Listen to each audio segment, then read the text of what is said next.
আফ্রিকার দেশ নাইজেরিয়ার উত্তর-পশ্চিমাঞ্চলে জামফারা রাজ্যের একটি জনাকীর্ণ বাজারে দেশটির সামরিক বাহিনীর বিমান হামলায় অন্তত ১০০ জন বেসামরিক নাগরিক নিহত হয়েছেন। এই হামলায় আরও কয়েক ডজন মানুষ আহত হয়েছেন বলে মঙ্গলবার আন্তর্জাতিক মানবাধিকার সংস্থা অ্যামনেস্টি ইন্টারন্যাশনাল জানিয়েছে।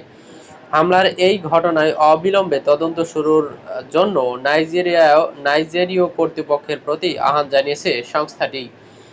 স্থানীয়রা বলছে, রোববার জামফারার জোরোমি জেলার দুর্গম তুমফা বাজারে ভয়াবহ বিমান হামলা চালিয়েছে নাইজেরিয়ার সেনাবাহিনী।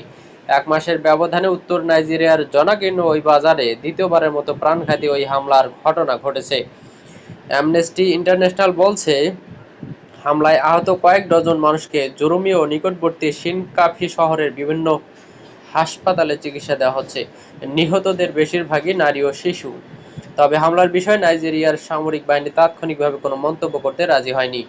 যদিও এর আগে বেসামরিক নাগরিকদের ওপর হামলার অভিযোগ অস্বীকার করে দেশটির সেনাবাহিনী বলছিল, সুনির্দিষ্ট গোয়েন্দা তথ্যের ভিত্তিতে কেবল জঙ্গি আস্তানা লক্ষ্য করে হামলা চালানো হয়। প্রত্যক্ষদর্শীদের বরাত দিয়ে অ্যামনেস্টি বলেছে, রোববার দুপুরের দিকে ওই এলাকায় একাধিক সামরিক বিমানকে চক্কর দিতে দেখা যায়। এর প্রায় ২ ঘন্টা পর সব বিমান পুনরায় ফিরে এসে জনাকীর্ণ বাজারে অতর্কিত হামলা চালায়। এর আগে গত এপ্রিল উত্তর-পূর্ব নাইজেরিয়ার জিলি এলাকায় সাপ্তাহিক এক বাজারে একই ধরনের বিমান হামলায় অন্তত ২০০ বেসামরিক নাগরিক নিহত হন। দেশটির সেনাবাহিনী বর্তমানে ওই হামলার ঘটনার তদন্ত করছে।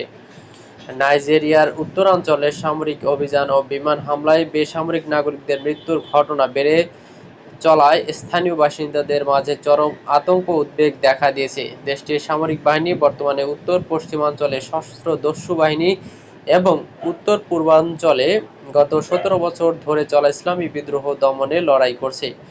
গত বছর বড়দিনে দেশটির উত্তর-পশ্চিমাঞ্চলে ইসলামী উগ্রপন্থীদের ঘাঁটিতে হামলা চালিয়েছিল যুক্তরাষ্ট্র।